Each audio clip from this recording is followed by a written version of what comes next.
for you!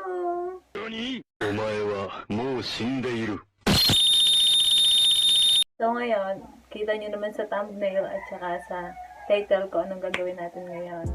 Kaya ganito ang suot ko guys para may zipper siya para pa sa tatry natin kung kasya o hindi. Madali na ko din. So guys, ito nga pala yung mga materials na gagamitin ko. Panahe, karayong, garter, and sisal. At syempre hindi mo wala yung mga damit. So, ang una kong gagawin is ito. Gagawin ko siyang ganito. Yeah. So, kung gusto nyong malaman kung paano ko siya ginawang ganito, just keep on watching. The first thing that I do is kinat ko lang yung palda para maging mas maliit siya na palda.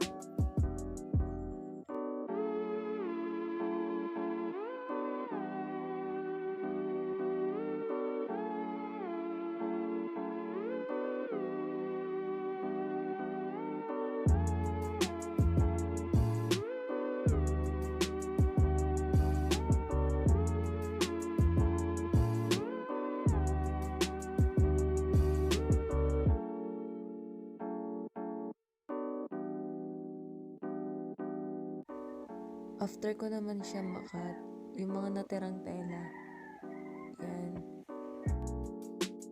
yung mga natirang tela, isusukat ko naman sa dibdib ko, and pagkasukat ko, gugupitin ko din siya kung gaano siya kalaki. Yan, nasukat ko na siya, and then yung taba naman niya, yun naman yung susukatin ko, and ikakat ko din.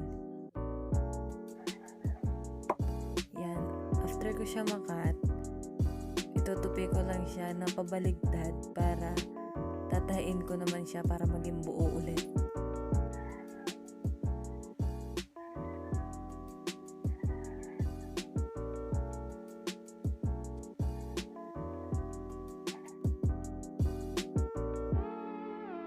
Yan, tapos ko na siyang tahiin. Buo na siya.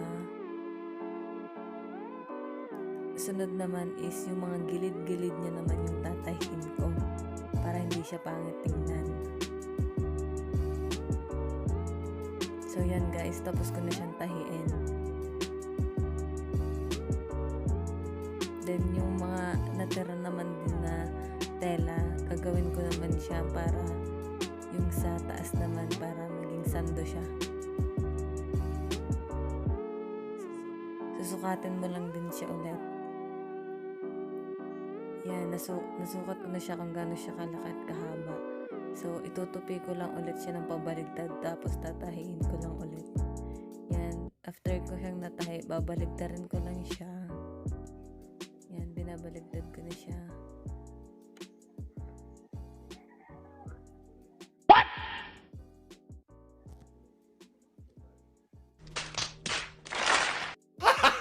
Gago! Okay na sila pareho. Ikakabit ko naman siya dyan. 5 minutes later. Para maging sando na siya. Yan, nakabit ko na siya. And then, yung palda naman, okay na yun. So, ang next naman guys is itong dress na to. Yan. Hindi na siya sinusuot dito sa amin kasi parang hindi na siya uso ngayon. So, gagawin natin siyang uso. Yung mga uso-uso ngayon. Ang damit ng mga partner. Ganun. So, yung gagawin ko naman dito is that parang kagaya lang din kanina. Ikakat ko lang din yung tela, yung damit. Yan. Tatanggalin ko lang yung gray dito guys. And then, yan. After yan, tatayin ko lang naman yung top ng parang pinakapalda niya. Lalagyan ko siya ng garter.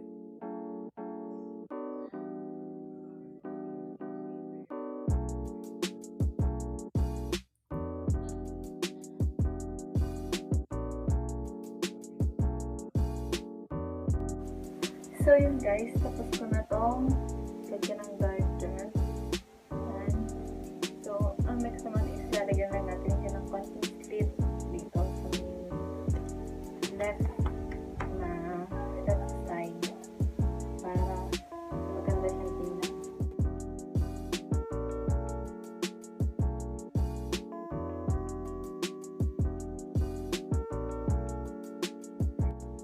Yan, after ko naman makat yung slit niya, tatahiin ko lang, itutupi ko lang ulit, tapos tsaka ko siya tatahiin ulit.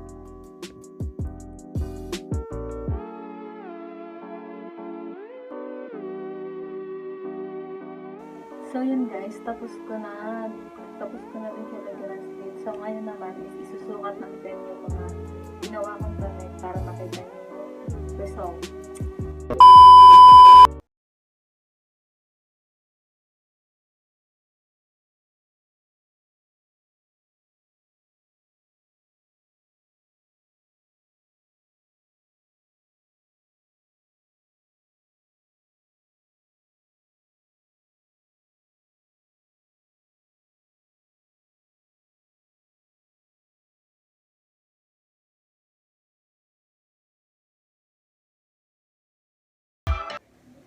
So yun guys, yun na nga yun, and I hope you like this video. Don't forget to like, share, and subscribe, and click the notification bell for more updates and for more upcoming videos. And guys, kung may suggestion kayo at may gusto kayong paggawa sa akin or any challenge na pwedeng i-comment nyo lang or message nyo lang ako. Thank you!